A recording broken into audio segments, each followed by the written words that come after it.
Okay, we're back, and right now we're talking about the third spirit. No, this is the second spirit. Sorry, I'm all confused because of the basically because of the tarot thing. Okay, so this is the second spirit in the Goetia. This is continuing our Goetia series. Right. So we got the seal inside the triangle, like you should. You should always use the triangle. So who's this? This is Agares, or Argaret.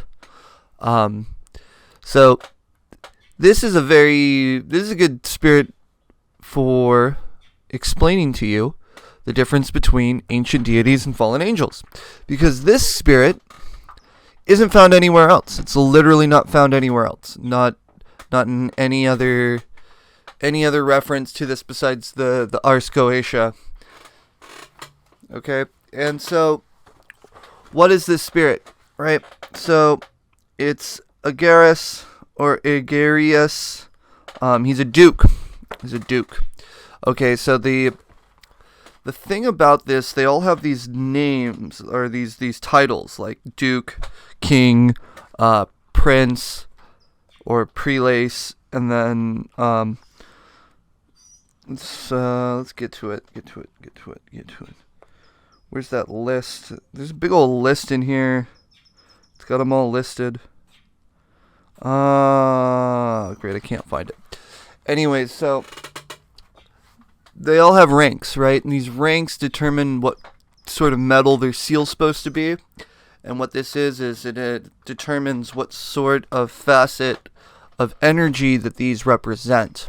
Now, the one thing about these is this character is a fallen angel, right? And so when we think of fallen angel, we're all like, oh, he's a rebel, he's bad or something. But that's not necessarily true, because from our perspective, from a certain point of view, fallen angels are actually really good because they give us a glimpse or a bit of heaven come down to us, right? Now, at higher level, it's bad because they're no longer at that high rank. But for us, we get to benefit from their reality or their actualization on our sphere. Okay, so who is this Agares? All right, he is a fallen angel duke, and he was of the power of virtues. Now the virtues. So if you go through and you find out that there are multiple levels of angelic hierarchies, or multiple levels of angel tiers in the angelic hierarchy. And so it starts with seraphim, goes down to the cherubim. They don't even talk about the ophanim. These are the old school ones, right?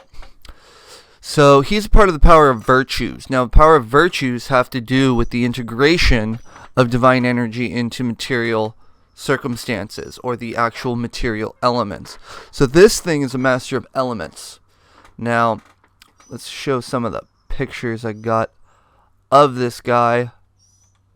Alright, so here's one of the pictures going on. Okay, so this character, he rides a crocodile. He's a man who rides a crocodile. Oh, this is the one. This looks like a freaking Diablo villain, right? So he's a man who rides a crocodile with a goshawk or a ghost hawk or whatever. He's got a hawk on his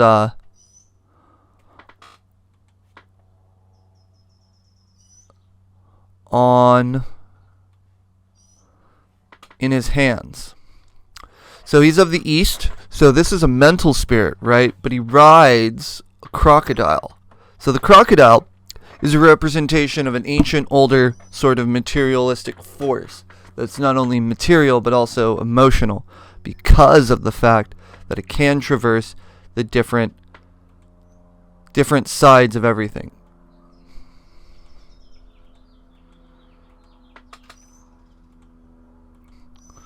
All right. So these spirits. So this spirit, who. All right. So he's got a few powers. But I mostly want to talk about the sort of difference between this spirit and Baal. Because what Baal is, and you'll find a couple more in there, are actual pagan deities that have been turned into demons to Christians, right? While this character is actually more of a fallen angel, or a spirit of heaven that is like moved down into matter, right? So the thing is, I mean, I can give you a list of what his purposes are, because, all right, so here we go. When I'm not looking for something, I find the other thing I'm looking for. Okay. Okay, so the different ranks are kings, dukes, princes, presidents, earls, and counts, and then knights. And there's only one knight. But we're talking about dukes, which are basically the second level. Alright. So this character, he's actually really good for certain things. Was that he can stop, or he causes to run what stands still. Whatever that means requires the mastery of magic for you as the magician to utilize.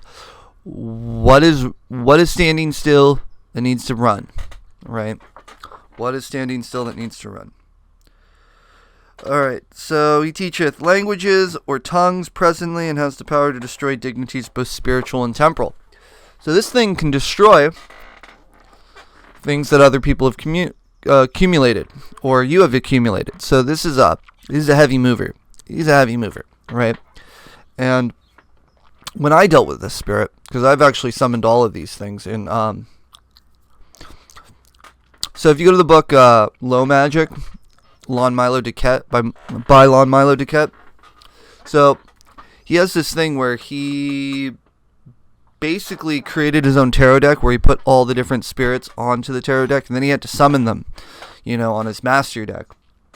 I ended up recreating this this ritual in which I actually had to summon all these guys, right? So this guy's the second guy I called on, right? Second guy to summon during the entire ritual, and it's not like some spirits are more distinguishable from others. This one, you get a presence, you feel weird. There's like, you're kind of like, maybe something's going on. But, he's one of those weird ones. He's like a fallen angel, so they don't really have that much of a, I want to say body, right? Because if you start getting into spiritual distinctions, it starts becoming like, this one appears like this, or this one's more of a thought, or this one's more of a feeling. This one actually comes up with like visions and visualizations in your mind's eye. So this is the way to think of it, and I want to actually express this to people, is that when you're given a description of a spirit, you need to break it down into the symbolic representations of the spirit. So if he rides a crocodile, right? That means that he's working with old ancient forces, old ancient material forces, as well as emotional forces. The Goshak on his arm has to do with his ability to communicate, because it's an aerial thing. The man, when they appear as men, means that they have the intelligence of a human at least. So this is a primal force, an intelligent force, and a free force, all at the same time. Because it's a bird, a man, and a crocodile, all represented in one spirit. So when you integrate these into your practice, the meanings and the visuals, you'll start to realize that as spirits are described, gives them their power. So when we go through more of these goetic spirits, we'll have more associations that we can actually give them than their stated purposes, their intended stated purposes. So this thing has something to do with the primal power, primal actions, right? And because it's a fallen angel, it's not not necessarily a bad guy or an evil entity. What it is it's an angelic force that's in matter, or dropped into matter, or onto our planet. Because if you're going off the theory that these are actual things, it's been here for a while. If you're going off the theory that these are mental constructs, well, then what this is this is a higher purpose thing that's being utilized at a lower purpose. And it would be your job as a magician to raise that energetic vibration back to heaven. Get a little salt lick going on. Alright. And that's what I have to say about Agares. And, alright, so that's Agares. And that's the second spirit in the Goetia. He's a duke. He teaches language. Okay, so this is one thing I noticed, is that every sort of video that I've seen on this character, they're like, oh, he's thwarted or confounded by the angel Giliel or something. Well, okay, so for those of you who stuck around to the end, you get the good stuff, okay? So, according to Poke Runyon, it would be the angel Giliel. According to Lon Milo Duquette, the angel that thwarts this spirit is Haniel Hazazazel.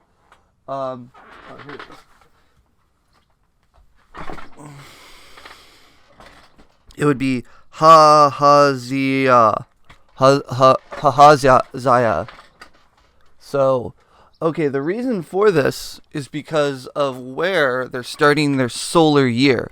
So I think Lon Duquette's starting his solar year in the middle of Leo, or so on Leo, while Poke Runyon starts his year in Aries. But I could be wrong. No, Poke Runyon starts his in Leo, and Lon Duquette starts his in Aries. I'm looking at it right now.